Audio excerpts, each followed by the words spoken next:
Hello everyone, कैसे हो आप लोग। आप सभी का आज के वीडियो में बहुत बहुत स्वागत है। तो आज के वीडियो में हम लोग बात करने वाले हैं एसिड एंड बेस कॉन्सेप्ट, और ये यहाँ पे पार्ट 1 जिसके अंदर हम लोग Arrhenius acid and base, Bronsted Lowry acid and base, ये दोनों जो कॉन्सेप्ट है वो बहुत अच्छे से क्लियर तरीके से यहाँ पे हम लोग समझने वाले हैं। ओके, तो सबसे पहले अगर हम लोग बात करें यहाँ पे अरेनियस एसिड एंड बेस, तो उसको हम लोग स्टार्ट करते हैं। ओके, तो यहाँ पे जो अरेनियस एसिड और बेस है वो क्या होता है यहाँ पे हम लोग पढ़ेंगे और डिटेल में देखेंगे। ओके, तो सबसे पहले तो आपको पता होना चाहिए कि अरेनियस एसिड एंड बेस में क्या होता है कि जो हम लोग सॉल्वेंट इसके अंदर यूज करते हैं वो सॉल्वेंट होता है आपका एक्वेस। ओके, तो इसके अंदर हम लोग एक्वेस सॉल्वेंट यानी आप एक तरीके से आप यहाँ पे जो वाटर होता है, वाटर के साथ हम लोग किसी भी कंपाउंड, किसी भी एसिड का या किसी भी बेस का हम लोग रिएक्शन करवाते हैं, और उस हिसाब से जो भी चीजें हमें मिलती हैं वो बाय प्रोडक्ट में, उस हिसाब से हम लोग बाइफरगेट करते हैं कि उसमें एसिड कौन सा है या बेस कौन सा है। ओके, तो यहाँ पे सबसे पहले यहाँ पे हम लोग क्या करेंगे कि आपको पता है कि सबसे अगर हम लोग नोन एक एसिड की बात करें तो आप सभी को पता है कि अगर आपको एसिड के बारे में कहा जाए तो आप सबसे पहले कहोगे कि जो HCl होता है वो सबसे अच्छा एसिड है। ओके, अगर हम इस एसिड को अगर हम लोग वाटर के साथ रिएक्शन करवाते हैं, ओके, तो एसिड को अगर वाटर के साथ रिएक्शन करवाया तो आपको पता है कि इसके अंदर जो बाय प्रोडक्ट निकलने वाला है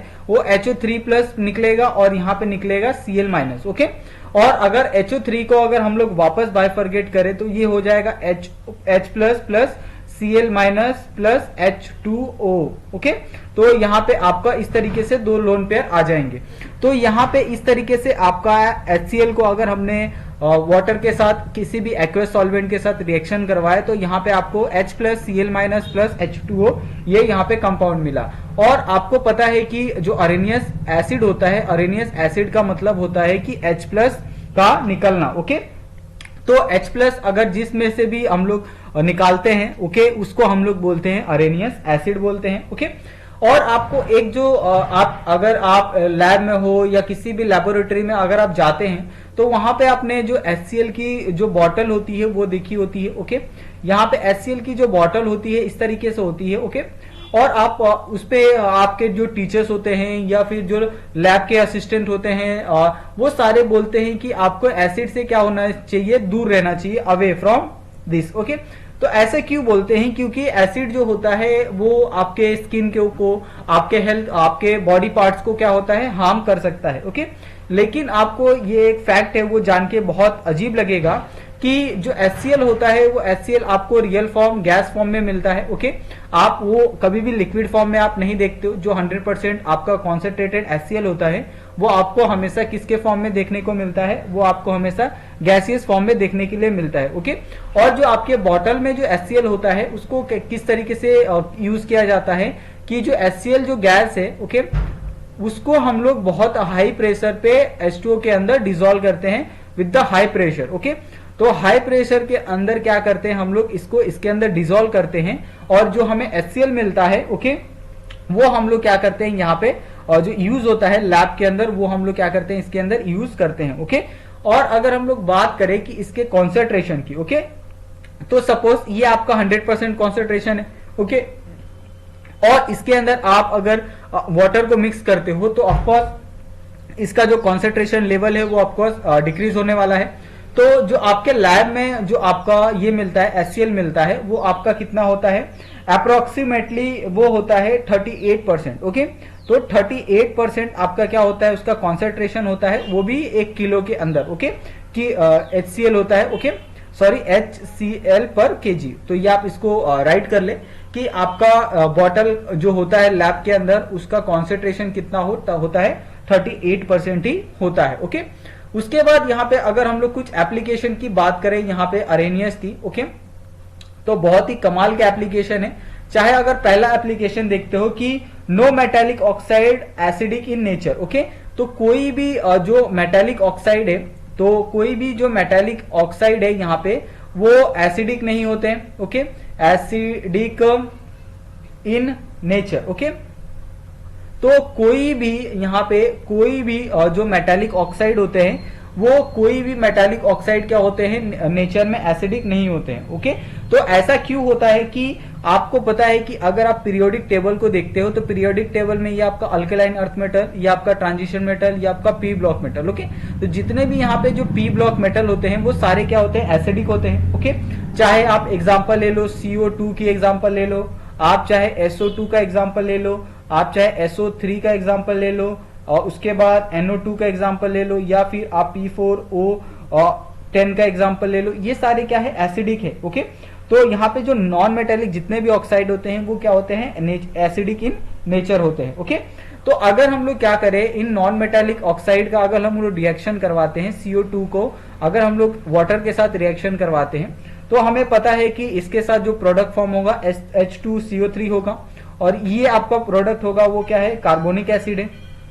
ओके, तो ये आपका क्या है, कार्बोनिक एसिड है। अगर हम लोग इसको बायफर्गेट करें कि अगर इसको हम लोग वापस अगर H प्लस और HCO3 में अगर इसको हम लोग ये कर दें, तो आपको पता है कि यहाँ से जो आपका H प्लस यहाँ से निकलने वाला है वो आपका एसिड होगा, तो इसको भी हम लोग कर सकते हैं H प्लस। ओके, और ये आपका हो जाएगा CO3 2 माइनस। ओके, तो यहाँ से भी जो ये H प्लस निकलने वाला है ये क्या होगा, आपका अरेनियस एसिड हो जाएगा। ओके, तो यहाँ पे जो आपने एसिड वाला जो पूरा कॉन्सेप्ट है ये यहाँ पे देखा। ओके, चाहे आप एक और एग्जांपल ले सकते हैं, वो एग्जांपल आपका SO3 प्लस H2O का ले सकते हैं। ओके, जिसमें आपको जो प्रोडक्ट बनने वाला है वो आपका क्या बनने वाला है, H2SO4। ओके, जिसके अंदर आप चाहे तो इसको इस तरीके से लिख सकते हैं, SO4 2 minus plus 2H plus. Okay, तो इस तरीके से यहाँ पे जो आपको दो हाइड्रोजन मिलने वाले हैं वो दो हाइड्रोजन क्या है, आपका अरेनियस एसिड है। ओके, तो ये आपको बहुत अच्छे से ये जो पूरा कॉन्सेप्ट है वो क्लियर हो गया होगा।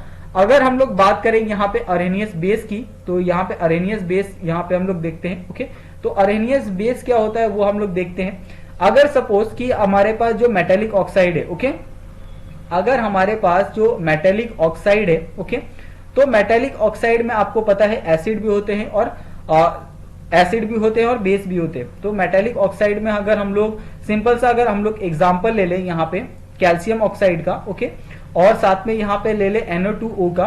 ओके, तो अगर हम लोग कैल्शियम ऑक्साइड को अगर हम लोग वाटर के साथ रिएक्शन करवाते हैं तो ऑफ कोर्स आपको पता है कि इसके साथ जो रिएक्शन फॉर्म होगा वो OH2 का रिएक्शन फॉर्म होगा, और अगर हम लोग इसको वापस रिएक्शन करवाते हैं तो ये यहाँ पे Ca2 plus, okay, plus 2OH minus. तो यहाँ पे जो आपको ये बेस मिलने वाला है, ये बेस आपका कौन सा होगा, अरेनियस बेस यहाँ पे मिलने वाला है। ओके, उसी तरीके से यहाँ पे Na2O का भी आप रिएक्शन करवा सकते हो H2O के साथ, जो यहाँ पे आपको जो प्रोडक्ट देगा वो आपका यहाँ पे एक तो आपका NaOH आएगा, जो आपका क्या हो जाएगा, यहाँ पे अरेनियस बेस हो जाएगा। ओके, तो यहाँ पे आप इसको बायफर्गेट कर सकते हो Na प्लस में और OH माइनस में, यहाँ पे आपका अरेनियस बेस। ओके, ये आपका सिंपल सा बेस है और ये आपका क्या है, अरेनियस बेस है। ओके, तो यहां तक आपने समझा। और यहाँ पे एक और एग्जांपल ले ले, क्योंकि इसमें बहुत से बच्चों को क्या होता है, कंफ्यूजन होता है NH2 में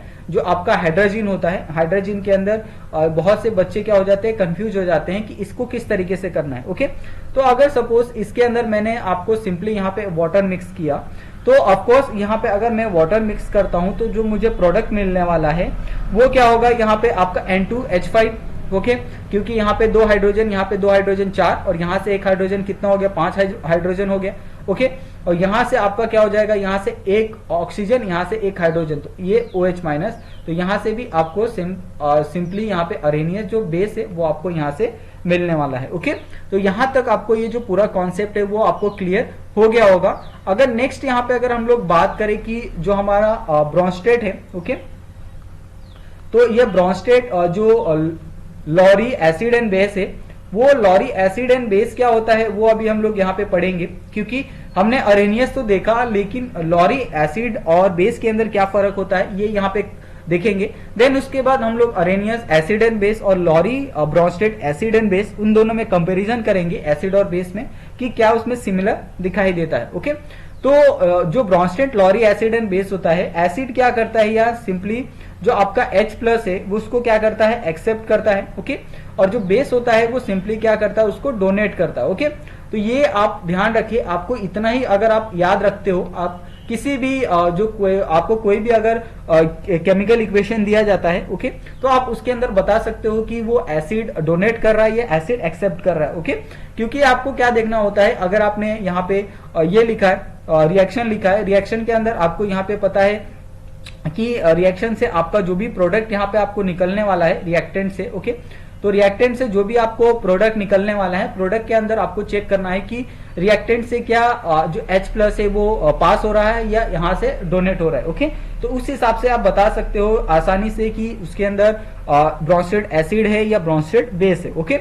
उसके बाद यहाँ पे अगर आप एग्जाम्पल के थ्रू समझो तो यहाँ पे हम लोग क्या करते हैं, यूरिया का एग्जाम्पल लेते हैं, ओके। तो यूरिया का एग्जाम्पल यहाँ पे अगर हम लोग कंसिडर करें तो यहाँ पे NH2 और यहाँ पे भी आपका क्या आ जाएगा NH2, ओके। तो यूरिया के एग्जाम्पल में अगर हम लोग यहाँ पे H+ को ऐड कर दे, ओके, तो H+ को ऐड किया तो क्या हो जाएगा, यहाँ पे जो ये बनेगा वो हो गया H3N, ओके, यहाँ पे कार्बन डबल बॉन्ड, यहाँ पे आपका NH2, ओके। तो सिंपली क्या हो गया, यहाँ पे आपका एक H+ क्या हो गया, ऐड हो गया। तो ये H+ ऐड हुआ और ये आपका क्या हो गया, एसिड हो गया, ओके। और ये आपका सिंपली क्या हो गया, यहाँ पे यूरिया हो गया। लेकिन अगर आप सिंपली यहाँ से H+ को निकालते हो इस साइड से, तो यहाँ पे वापस आपको ये कंपाउंड मिलेगा। तो ये आपका क्या है, ब्रोंस्टेड एसिड हो गया, ये आपका ब्रोंस्टेड बेस हो गया, ओके। तो इस तरीके से आपको ये जो पूरा रिएक्शन है, ओवर रिएक्शन है, वो आपको आसानी से समझ गया होगा, ओके।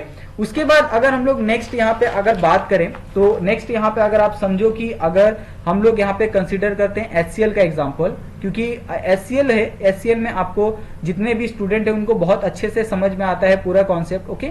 तो ये आपका अगर हम लोग कंसीडर करें कि HCl में अगर H+ और Cl- को हम लोग ने ये किया, अलग अलग किया, ओके। तो यहाँ पे आपको एक कॉन्जुगेट एसिड और कॉन्जुगेट बेस का एक टर्म होता है, ओके। तो ये आपका सिंपल सा एसिड है, ओके। लेकिन यहाँ पे ये क्या हो जाएगा, ये आपका कॉन्जुगेट एसिड हो जाएगा और ये आपका क्या हो जाएगा, कॉन्जुगेट बेस हो जाएगा, क्योंकि इसके ऊपर आपको पॉजिटिव चार्ज देखने के लिए मिल रहा है और इसके ऊपर आपको नेगेटिव चार्ज देखने के लिए मिल रहा है, ओके। क्योंकि यहाँ से H+ क्या है, एक जो इलेक्ट्रॉन है H+ है वो यहाँ से रिमूव हुआ है और यहाँ से क्या है, एक जो हाइड्रोजन है वहां से यहाँ पे निकल गया है, ओके। तो इस हिसाब से आप बता सकते हो कि कौन सा कॉन्जुगेट एसिड है और कौन सा कॉन्जुगेट बेस है, ओके। अभी अगर हम लोग यहाँ पे एक और एग्जांपल ले ले, और ये जो एग्जांपल है वो आपका बहुत ही फेमस एग्जांपल है SO4 2- का, जिससे आपका क्या बनेगा, यहाँ पे H2SO4, ओके, जिसके अंदर आप देखो तो यहाँ से हमने जो दो हाइड्रोजन है वो अलग किए हैं, ओके। और यहाँ से आपका SO जो 4 है 2- है वो यहाँ से अलग हुआ है। तो इसको हम लोग इस तरीके से लिख सकते हैं H2+, ओके, और यहाँ से SO4 2-, जिसमें ये आपका कॉन्जुगेट क्या हो गया, एसिड हो गया, और ये आपका क्या हो गया, कॉन्जुगेट बेस हो गया, ओके। तो इस हिसाब से आप बता सकते हो कि कौन सा कॉन्जुगेट एसिड है और कौन सा कॉन्जुगेट बेस है, ओके। चाहे आप HCl का एग्जांपल ले लो, ओके। तो HCl के एग्जांपल में भी आप देखो कि H+ और Cl- में आप बता सकते हो कि कौन सा कॉन्जुगेट एसिड है और कौन सा कॉन्जुगेट बेस है, ओके। उसके बाद अगर यहाँ पे हम लोग देखें तो आपने देखा कि हमने जो दोनों कॉन्सेप्ट पढ़े, चाहे अरेनियस एसिड एंड बेस का हो गया, या फिर यहाँ पे हमने लॉरी एसिड एंड बेस, ये दोनों जो कॉन्सेप्ट पढ़े यहाँ पे, लेकिन ये दोनों कॉन्सेप्ट में क्या चीजें सिमिलर है ये हमने कभी देखा नहीं। तो आपको पता है कि जो अरेनियस एसिड होता है, अरेनियस एसिड के अंदर हम लोग क्या करते हैं, H+ को क्या करते हैं, यहाँ पे डोनेट करते हैं, ओके। और ब्रोंस्टेड एसिड के अंदर क्या होता है कि H+ क्या होता है, एक्सेप्ट करता है, ओके। तो यहां से अगर हम लोग डोनेट करते हैं, यहां से एक्सेप्ट होता है, तो ये जो दोनों टर्म होंगे वो दोनों टर्म क्या हो सकते हैं, इक्वल हो सकते हैं, ओके, ये आप मानते हो। लेकिन अगर हम लोग सेम अगर अरेनियस बेस के बारे में देखें और अगर यहाँ पे हम लोग लॉरी बेस के बारे में देखें, ओके, लॉरी ब्रोंस्टेड बेस के बारे में, ओके, तो यहाँ पे अगर आप चेक करो तो इसके अंदर जो होता है, इसके अंदर क्या होता है, OH- निकलता है, ओके।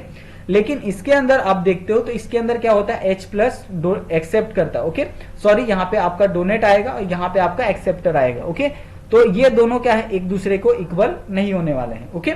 उसी हिसाब से अगर हम लोग लेविस एसिड एंड बेस की बात करें, ओके, तो ये भी आपका एक कॉन्सेप्ट है, लेविस एसिड एंड बेस, जिसके अंदर अगर आप एसिड की बात करो तो एसिड क्या होगा आपका, यहाँ पे एसिड हम लोग सिंपली यहाँ पे अभी तक हम लोग देखते आ रहे थे H+ हो, OH- हो, लेकिन लेविस एसिड एंड बेस के अंदर आपका पूरा जो कॉन्सेप्ट है वो पूरा कॉन्सेप्ट चेंज हो जाता है और ये पूरा कॉन्सेप्ट किसके ऊपर आ जाता है, लोन पेयर के ऊपर। अगर लोन पेयर ये एक्सेप्टर है, ओके, तो आपका एसिड हो गया। अगर ये लोन पेयर डोनर है, ओके, तो ये आपका क्या हो गया, बेस हो गया। तो ये आप दोनों चीजें ध्यान रखें।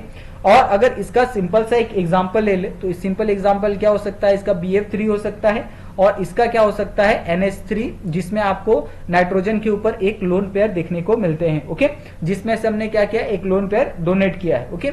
और यहाँ पे आप देखें तो इसका जो स्ट्रक्चर होगा, यहाँ पे इसका स्ट्रक्चर इस तरीके से हो सकता है, ओके, जिसमें आपको यहाँ पे एक लोन पेयर देखने के लिए मिलता है, ओके। और अगर हम लोग इसके ऑर्डर की बात करें कि कहां से कहां तक जो एसिड बेस की एसिडिटी है, बेसिसिटी है, वो किस तरह से इंक्रीज डिक्रीज होता है, तो आपको पता है कि BF3 हो गया या फिर BCl3 हो गया या फिर आपका BBr3 हो गया और आपका BI3 हो गया। अगर आप यहाँ पे डाउन द ग्रुप जाओगे 17th वाले ग्रुप में, तो आपकी जो इलेक्ट्रोनेगेटिविटी है वो ज्यादा इंक्रीज होती रहती है और जिसके कारण आपका इलेक्ट्रोनेगेटिविटी इंक्रीज होने के कारण जो उसकी एसिडिटी है वो एसिडिटी भी क्या होती है, इंक्रीज होती जाती है, ओके। तो आप इस बात को ध्यान रखें और आप इसी हिसाब से आपको जो पूरा जो कॉन्सेप्ट है एसिड बेस का वो आपको आसानी से बहुत अच्छे से समझ गया होगा, ओके। उसके बाद यहाँ पे मैं आपको 2-3 क्वेश्चन देता हूं ताकि आप वो 2-3 क्वेश्चन आप अपने हिसाब से बता दो कि उसका जो ऑर्डर होगा एसिड बेस का वो क्या होगा, ओके। तो यहाँ पे हम लोग क्वेश्चन लिखते हैं। ये हमारा पहला क्वेश्चन, आप बताओ कि HNO3 हो गया, ओके, सेकेंड वाला है H2SO4 हो गया, थर्ड वाला पे H3PO4 हो गया। आपको इसके अंदर ऑर्डर बताना है। सेकेंड यहाँ पे ले लो, आपका यहाँ पे आ गया HClO4, okay, HClO3, okay, HClO2, okay, then यहाँ पे आपका आएगा HClO, ओके। उसके बाद थर्ड क्वेश्चन आएगा यहाँ पे HPO4, okay, HPO3, okay, then H3PO2, okay, sorry यहाँ पे आपका 3। तो इस हिसाब से आपको ये जो तीनों क्वेश्चन दिए हैं, आपको तीनों क्वेश्चन के जो आंसर है आपको मुझे कमेंट करके बताने हैं कि इसका जो ऑर्डर आएगा वो क्या आएगा। 1 हो गया, 2 हो गया, ओके, 3 हो गया। तो आपको ये मेंशन करना है, आपको कमेंट के अंदर आपको ये तीनों के जो आंसर है वो आपको बताने हैं, ओके। तो यहां तक आपको ये जो पूरा कंप्लीट पार्ट ए है वो आप पार्ट 1 है, उसमें आपने जो अर्हेनियस एसिड एंड बेस है, Lowry Bronsted acid and base है या फिर लेविस एसिड एंड बेस है, ये तीनों जो कॉन्सेप्ट देखे हमने वो आपको अच्छे से समझा। तो आप प्लीज आप वीडियो को लाइक कर लो और चैनल को सब्सक्राइब कर लो। इसके बाद जो पार्ट 2 है, पार्ट 2 के अंदर हम लोग एसिड बेस कॉन्सेप्ट के जो डिटेल में हम लोग इसके स्टडी है वो हम लोग देखने वाले हैं, ओके। तो आप सभी का बहुत बहुत धन्यवाद वीडियो देखने के लिए। Thank you so much. Please आप चैनल को सब्सक्राइब कर लो और वीडियो को लाइक कर लो। Thank you so much.